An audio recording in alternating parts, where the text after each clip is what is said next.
एक बार फिर स्वागत है CS विद पाइथन हिंदी में। आज का अध्याय है फाइल हैंडलिंग।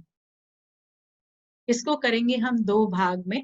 तो पहले भाग में हम देखेंगे फाइलें और डेटा फाइल की आवश्यकता, विभिन्न प्रकार की फाइलें, टेक्स्ट फाइल, बाइनरी फाइल्स और comma separated value files CSV files, और फाइल खोलना और बंद करना ओपन और क्लोज के साथ, रिलेटिव और absolute paths, file access modes, और read, write and append in a text file, और थोड़ी manipulations text file में। और फिर हम करेंगे flush, seek और tell method examples के साथ, और standard input, output और error streams के बारे में कुछ। तो ये है भाग एक। इसके बाद हम करेंगे भाग दो, जिसमें हम करेंगे बाइनरी फाइल्स के एग्जाम्पल्स और CSV फाइल्स के एग्जाम्पल्स। शुरू करते हैं कि फाइल की आवश्यकता क्या है। तो जैसे जैसे डेटा हम स्टोर करना चाहते हैं तो और उसका बाद में हम उपयोग भी करना चाहते हैं, वो बाकी डेटा स्ट्रक्चर्स में नहीं हो पाता, जैसे स्ट्रिंग्स, लिस्ट, ट्यूपल्स या डिक्शनरीज। वो रैम में ही रहती हैं और जब बाद में हम फाइल को बंद कर देते हैं तो वो स्टोर नहीं होता। डेटा को स्टोर या संग्रहित करने के लिए हम यूज करते हैं फाइल्स। और इस चैप्टर में हम तीन तरह की फाइल्स देखेंगे। टेक्स्ट फाइल्स जो नॉर्मल सामान्य टेक्स्ट में लिखी जाती हैं, जैसे कि हम नोटपैड या वर्ड में फाइल लिखते हैं। CSV फाइल्स होती हैं कॉमा सेपरेटेड फाइल्स, और ये एक्सेल जैसे स्प्रेडशीट होती है उस तरह की फाइल्स भी हो सकती हैं। और नोटपैड में कॉमा सेपरेटेड डेटा भी हो सकता है, जैसे कि ये एग्जाम्पल में दिया है। उसके बाद हम करेंगे बाइनरी फाइल्स, जो कि फाइल को स्टोर करते हैं जीरोस और वंस में, और ये ज्यादातर इमेज फाइल्स या एग्जीक्यूटेबल फाइल्स के लिए यूज होते हैं। ओपन जो फंक्शन है वो इनपुट आउटपुट मॉड्यूल का एक फंक्शन है, और input output module Python library में मौजूद है, पर इस बार हमें इसे डाउनलोड करने या इंपोर्ट करने की जरूरत नहीं पड़ती, बिकॉज ये आपको इनबिल्ट मिलते हैं। जब हम कोई फाइल ओपन करते हैं तो उसको हम लिखते हैं ओपन, फाइल का नाम देते हैं और मोड देते हैं, किस तरह खोलना है। मोड हो सकता है रीड, राइट या अपेंड, मतलब कि आप पढ़ना चाहते हैं, लिखना चाहते हैं या कुछ ऐड करना चाहते हैं।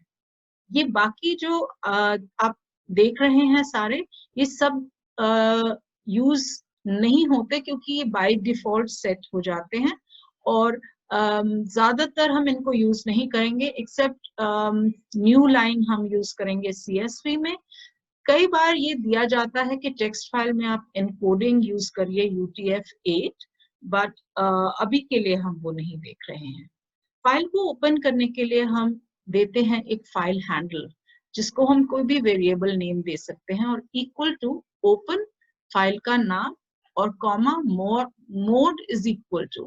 मोड लिखना बहुत जरूरी नहीं है, तो आप इसको अगर बिना मोड के भी लिख दें, सिर्फ R लिखें तो भी चलेगा। RW अगर राइट कर रहे हैं या A अगर अपेंड कर रहे हैं, वो हम आगे देखेंगे। इसको हम इस तरीके से भी लिख सकते हैं, विद ओपन और नाम देके एज फाइल हैंडल। जो फाइल हैंडल होता है वो एक तरह का पॉइंटर बन जाता है कि फाइल में कर्सर कहाँ मौजूद होगा। तो उसके बारे में हम जब एक्सेस मोड्स करेंगे तो वो आपको और समझ आएगा। इसमें हम यूज करते हैं दो कीवर्ड्स, विद और एज, और इक्वल टू साइन नहीं लगाते। इसके बाद हम एक और यूज कर सकते हैं पाथ, लंबी पाथ, और उसको देने के लिए हम लिखते हैं C बैकस्लैश। हम डबल बैकस्लैश यूज करते हैं कि बार ये कि कई मशीन्स पे ये प्रॉब्लम देता है अगर आप सिंगल स्लैश लिखते हैं, तो उसके लिए हम एक R से भी स्टार्ट कर सकते हैं। रॉ स्ट्रिंग बेसिकली ये कहता है कि इसके होने से, सिर्फ R लिखने से ये पता चलता है कि इसको जैसे ये दिया गया है ऐसे ही रीड किया जाए। दैट मीन्स कि ये जो बैकस्लैश है इसका कोई स्पेशल मीनिंग नहीं है यहाँ। उसके बाद हम जब भी फाइल ओपन करते हैं उसको क्लोज करते हैं, और क्लोज करने के लिए हम लिखते हैं file handle dot operator dot and close. So एक बार फाइल ओपन करें तो उसको क्लोज करना अच्छी बात है और जरूरी भी है, क्योंकि आप उसके रिसोर्सेज को फ्री कर देते हैं। अब हम चलते हैं एब्सोल्यूट और रिलेटिव पाथ पे। तो एब्सोल्यूट और रिलेटिव पाथ होती है जिसमें एक तो आप सिर्फ नाम दे सकते हैं फाइल का, उसको कहते हैं रिलेटिव पाथ। अगर आप पूरा नाम विद ड्राइव फोल्डर सब फोल्डर और फिर फाइल का नाम लिखते हैं, इसको कहते हैं एब्सोल्यूट पाथ। और ये तब दी जाती है जब आप जिस फाइल में पाइथन में लिख रहे हैं वो और जिस फाइल में आपकी टेक्स्ट फाइल है, जिस फोल्डर में वो है, वो बहुत अलग पाथ्स पे हैं। तो इसलिए हमें वो पूरी पाथ स्पेसिफाई करनी पड़ती है और ये जरूरी है कि आप उसको बिल्कुल सही लिखें, क्योंकि अदरवाइज वो एक एरर देता है, फाइल नॉट फाउंड एरर। इसके बाद हम डिस्कस करेंगे एक्सेस मोड्स। तो एक्सेस मोड में है आर, जो केवल पढ़ने के लिए है और टेक्स्ट फाइल्स या CSV फाइल्स को पढ़ सकते हैं। इसमें जो कर्सर है वो सबसे पहले स्थान से स्टार्ट होता है और ये इसके बारे में हम एग्जाम्पल्स में और अच्छे से समझेंगे कि कर्सर कैसे मूव होता है। ये डिफॉल्ट मोड भी है। तो अगर आपने कोई मोड नहीं लिखा और सिर्फ फाइल का नेम लिखा है ओपन में, तो उसका मतलब उसको समझ आ जाएगा कि ये रीड मोड में पढ़ना चाहते हैं। R+ है, अगर आप लिखना भी चाहें और पढ़ें तो फिर उसको हम R+ में भी ओपन कर सकते हैं। RB ये केवल बाइनरी फाइल्स में यूज होता है, R रीड B बाइनरी, तो रीडिंग बाइनरी फाइल्स। इसको भी हम R+B या RB+ लिखें तो ये दोनों चीजें करेगा, राइट एंड रीड। केवल पढ़ने के लिए W और बाइनरी में केवल पढ़ने के लिए WB, W+ read and right के लिए और WB+ read and right binary में। अपेंड A जोड़ना है कुछ नया तो A, और AB इसमें जो कर्सर है वो आपका एंड पॉइंट पे होता है और वहां से वो अपेंड करना शुरू करता है। अपेंड इन बाइनरी AB और A+ is for append and read और AB+ is append and read in binary। अब हम डिस्कस करेंगे फाइल मेथड्स। तो फाइल मेथड्स में है सबसे पहले क्लोज, जिसमें हम फाइल को क्लोज कर देते हैं, और उसके बाद है रीड मेथड जिसमें हम पढ़ सकते हैं n अक्षर अगर हम पढ़ना चाहें, या रीड सिर्फ विदाउट एनी n अगर हम लिखें तो वो पूरी फाइल को पढ़ता है। रीड लाइन एक लाइन पढ़ता है, अगर उसमें हम n ना दे तो पूरी लाइन पढ़ता है, n दे दे तो उस लाइन में से n बाइट्स पढ़ेगा। उसके बाद रीड लाइंस है, तो कितनी लाइंस पढ़नी है, 1 2 3 जितनी n डालेंगे, अगर कुछ नहीं डालेंगे तो सारी लाइंस, और इनको वो एक लिस्ट में डाल देगा। राइटेबल एक मेथड है जिससे हम ये पता कर सकते हैं कि क्या इस फाइल में हम लिख सकते हैं या नहीं, तो इसका आउटपुट आएगा ट्रू या फॉल्स। अब हम देखते हैं राइट S। तो इसमें हम कोई स्ट्रिंग डाल देते हैं राइट को, तो वो स्ट्रिंग वो फंक्शन राइट फंक्शन उसमें फाइल में राइट कर देता है। ऐसे ही अगर फाइल में अगर हमने लाइनों को लिस्ट्स में डाल के रखना है तो ये राइट लाइंस यूज कर सकते हैं। इसके बाद एक फंक्शन है सीक, जिसमें हम कर्सर को एक स्पेसिफिक प्लेस पे ला सकते हैं। जैसे कि अगर सीक 0 लिखते हैं तो वो सबसे पहली प्लेस पे चला जाएगा। ऐसे ही हमारे पास है फ्लश, जिसमें ये फंक्शन अगर हम क्लोज करते हैं किसी फाइल को लिखने के बाद, तो वो बफर से एक बफर होता है मेमोरी में, जैसे मान लीजिए वो मेमोरी में ही होती है सारा डेटा, पर वो फाइल में नहीं लिखा जाता।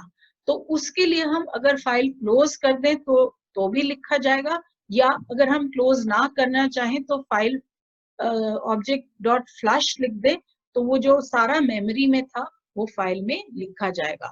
पर अगर आपने ना क्लोज किया ना फ्लश किया, तो अगर आप आउटपुट करेंगे तो जो आप सोच रहे हैं फाइल में लिखा गया है वो लिखा नहीं होगा। ये दोनों चीजें हेल्प करती हैं बफर से फाइल में लिखने के लिए। अदरवाइज आप जो कुछ लिख रहे हैं वो एक एरिया, बफर एरिया में जाके स्टोर हो जाता है और फाइल में नहीं दिखता। टेल फाइल का वर्तमान स्थान वो बताता है कि अभी फाइल का कर्सर कहाँ है। इसका भी यूसेज हम एग्जाम्पल में करेंगे। तो अब हम शुरू करते हैं सबसे पहले टेक्स्ट फाइल से। तो टेक्स्ट फाइल में हमारे पास राइट मोड है, तो हमने लिखा FO is equal to open, नाम लिखा, ये एक रिलेटिव पाथ दी, और राइट लिखा है मोड। तो RW प्लस है राइट एंड रीड। तो इसमें हमारे पास हमने कहा FO डॉट राइट, और अब हमने इसको एक स्ट्रिंग पास कर दिया है, और ये सारी जो जानकारी हमने इस ब्रैकेट के अंदर लिखी है वो कोट्स के अंदर है, और इसके अंदर \n है ताकि वो नई लाइंस में भी डाल सके। तो अगर आप देखेंगे तो इसको हमने आउटपुट भी किया है, तो वो बाद में हम चेक करेंगे। अब इसमें हमने अपेंड करना है। सो ये इंफॉर्मेशन हमने पहले राइट की, फिर हमने उसको दोबारा खोला अपेंड मोड में। अपेंड मोड उसको इंफॉर्मेशन ऐड करता है इसी फाइल के अंदर। दैट मीन्स ये इसको ओवरराइट नहीं करता, इसमें जो कुछ लिखा है वो उसको उसके बाद लिखता है।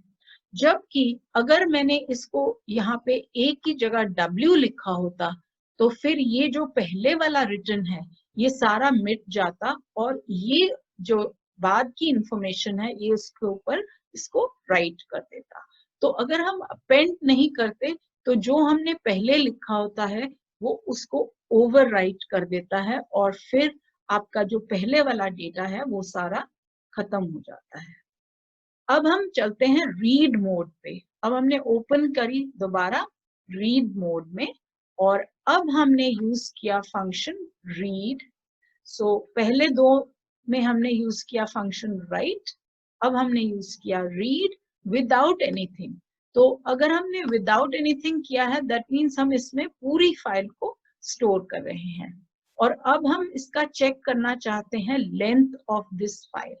सो अगर हम लेन फंक्शन यूज करें और फाइल का नाम दें, ये सॉरी सारा जो हमने स्टोर किया है इस वेरिएबल में वो दें, तो वो हमें फाइल की साइज देगा। तो साइज दे रहा है 189 बाइट्स है बेसिकली।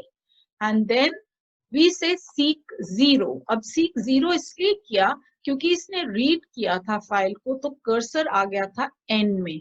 अगर मैं ये सीक 0 नहीं देती हूँ और इसको एग्जीक्यूट करती हूँ तो ये आउटपुट नहीं देगा, बिकॉज उसको कुछ वो रीड नहीं कर पाएगा, because the cursor is at the end. तो हमने इसको अगर इसको मैं कमेंट आउट कर दूं तो अब देखिए ये आउटपुट नहीं दे रहा है। सो सीक बेसिकली 0 जो है वो उसको लेके जा रहा है वापस to the first place cursor को पॉइंट करता है, और फिर वो दोबारा रीड करके उसको आउटपुट करता है। अब वो सारी फाइल आउटपुट कर रहा है। सो जो हमने लिखा था वो भी, और जो उसमें ऐड किया था अपेंड में वो भी। और अब अगर हम इसको रीड 5 देते हैं ऑप्शन ओपन करके, तो फिर वो फर्स्ट 5 डिजिट्स सॉरी बाइट्स जो हैं, first 5 characters of the file I'(M space O, ये सारे फर्स्ट 0 to 4 आपको दे देता है। Then we say FO dot tell, that means कि कर्सर कहाँ है अब, तो उसने हमें आउटपुट दिया है 5। दैट मीन्स कि 5th प्लेस पे कर्सर है। अगर हम इसको रीड लाइन देते हैं तो ये रीड करता है एक लाइन, ये रीड कर रहा है एक line. So the first line, I am opening a file. अब हम इसको FOTEL कहते हैं, तो ये 23 देता है because end of the first line उसके पास 23rd प्लेस पे कर्सर आ गया है।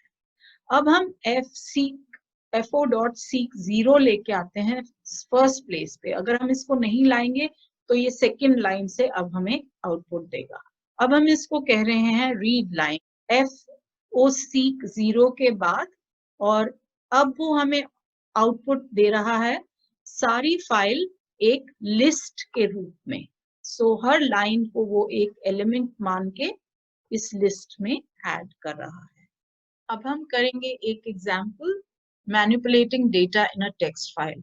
इसमें हमने एक टेक्स्ट फाइल में डेटा लिखा और फिर एक रीड फंक्शन के साथ उसको रीड किया है, और जो स्ट्रिंग फंक्शन लोअर है उसको यूज करके हमने पूरे डेटा को लोअर केस में कन्वर्ट करा है।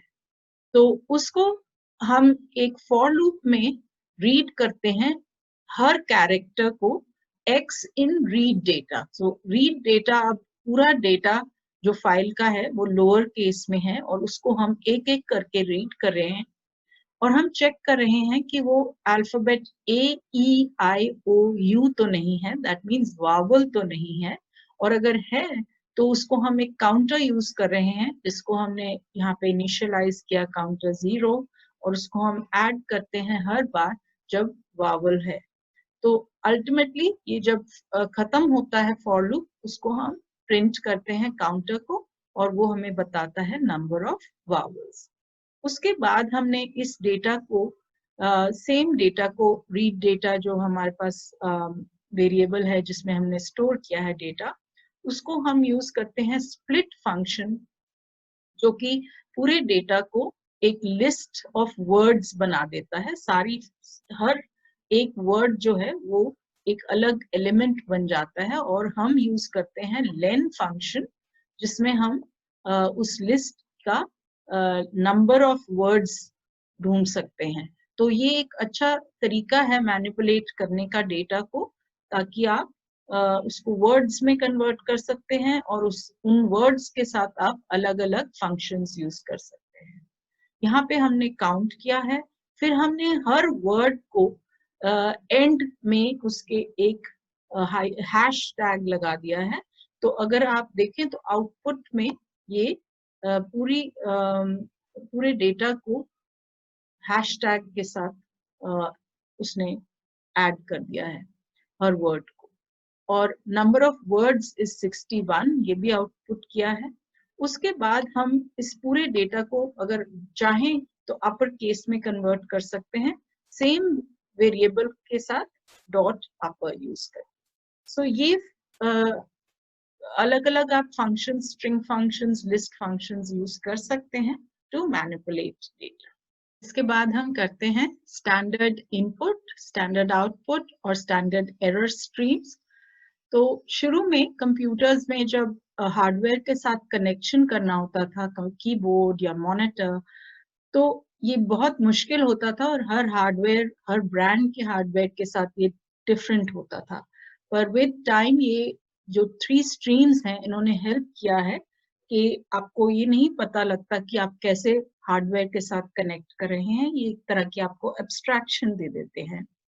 तो पाइथन में एक सिस मॉड्यूल है जिसको अगर हम इंपोर्ट करें तो हमारे पास 3 फाइल लाइक ऑब्जेक्ट्स मिल जाते हैं हमें, स्टैंडर्ड इन, स्टैंडर्ड आउट और स्टैंडर्ड एरर, और इन तीनों को यूज करके हम इनपुट और आउटपुट और एरर दिखा सकते हैं। तो अब हम करते हैं पहले सबसे स्टैंडर्ड इनपुट के साथ। सो import sys, एंड एक फाइल हैंडल हमने यूज किया है stdin_file, कोई भी वेरिएबल नेम ले सकते हैं, इक्वल टू sys.stdin। अब ये जो फाइल हैंडल है इसको अगर हम यूज करें तो हम यूजर के इनपुट को आउटपुट दिखा सकते हैं प्रिंट के जरिए। सो वी हैव हमने किया है for entered line in standard in file जो हैंडल है, और वो अगर क्विट कह रहा है यूजर तो ये प्रिंट करेगा bye bye I quit. Otherwise वो जो लाइन एंटर कर रहा है यूजर वो उसको प्रिंट करेगा, और एंड में वो नंबर ऑफ लाइंस भी प्रिंट कर देगा, क्योंकि हमने यहाँ पे एक वेरिएबल ले लिया है num line lines is equal to 0, और फिर हम उसको इंक्रीमेंट कर रहे हैं हर लाइन के साथ। अगर आपने मुझे ये पहले प्रोग्राम्स वीडियोस में देखा है, तो मैं stdin यूज कर रही हूँ हर बार टू गिव इनपुट। तो अब अगर हमने इसमें इनपुट देना है तो हम ये ऐसे लाइंस लिख देते हैं, और हर लाइन को वो पढ़ के हर लाइन को वो आउटपुट कर रहा है इन दिस फैशन। सो एक एक लाइन को वो आउटपुट करता है। तो ये तरीका है इसको इनपुट देने का। आउटपुट देने के लिए हम यूज करते हैं std out।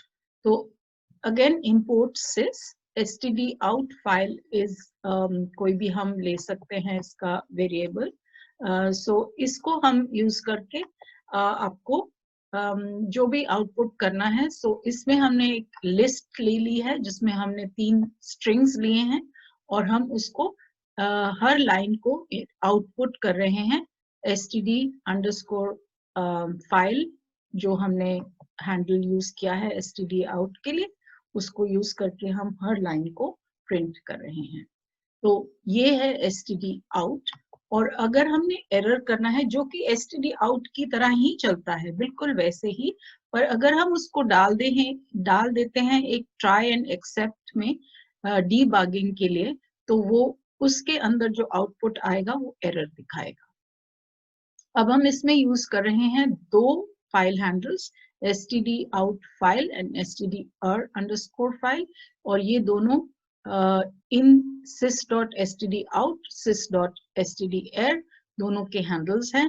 और फर्स्ट हमने वही एग्जाम्पल जैसे पहले किया था वैसे ही इसको आउटपुट किया है std out underscore file use करके, और उसको राइट किया है टू द आउटपुट, और IP is equal to IP upon 20। तो ये जो स्ट्रिंग को हम 20 से डिवाइड करते हैं, ये हमें देगा एक एरर।